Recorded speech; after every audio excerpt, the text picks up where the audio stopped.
Salut et merci d'être là. Et si on évoquait enfin dans Hit Story Femme libérée de Cookie Dingler, un beau portrait de femme qui sera le seul tube d'un groupe alsacien amateur de musique américaine. Cette bande d'amis s'est retrouvée à signer l'un des plus grands succès des années 80. Chanteur et musicien strasbourgeois, Christian Dingler reprenait volontiers des titres de Dylan et des Stones dans les bars de Strasbourg. Ce personnage charismatique, prof de tennis le jour, impressionnait alors Freddy Quella de Mulhouse, de 10 ans son cadet. Ce fou de blues n'allait pas tarder à le rejoindre.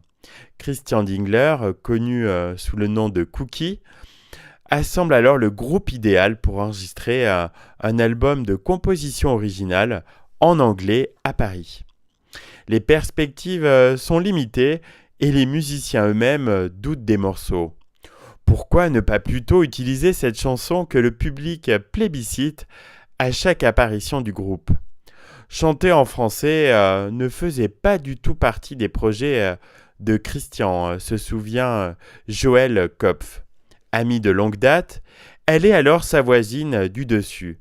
Cette prof de lettres, mère de 2 filles, s'est amusée à plaquer un de ses textes sur une composition de Dingler. C'était un texte que j'avais écrit en moins d'1 heure, en 1981. J'étais dans la solitude et un peu démoralisé. Pour composer le portrait de cette femme libérée, Kopf puise dans sa propre expérience qu'elle mélange à des anecdotes tirées de la vie de 2 de ses copines. Personne ne parlait des femmes à ce moment-là, se souvient-elle. Dans son esprit, le titre est un bilan de la condition féminine 10 ans après le mouvement hippie.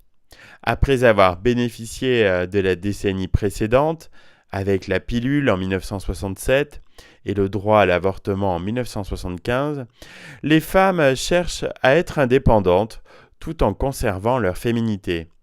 Ce beau texte, plus tendre que militant, trouvera un écho immense en étant chanté par un homme. Ce n'était pas le moindre des paradoxes de ce tube qui a commencé sa carrière dans une version au piano avant d'être arrangé par le guitariste Freddy Quella. Fête privée, concert en plein air, Femme libérée plaît au public et commence à bénéficier d'un bouche à oreille favorable. C'est grâce à FR3 Alsace qui la diffuse en premier qu'elle va trouver un écho plus large jusqu'à ce que le groupe soit invité par Michel Drucker dans Champs-Élysées. C'est parti alors pour une ascension fulgurante dans le top 50. C'était sans compter sur les paradis artificiels dans lesquels va plonger le chanteur et des conflits d'argent. Le groupe n'y survivra pas.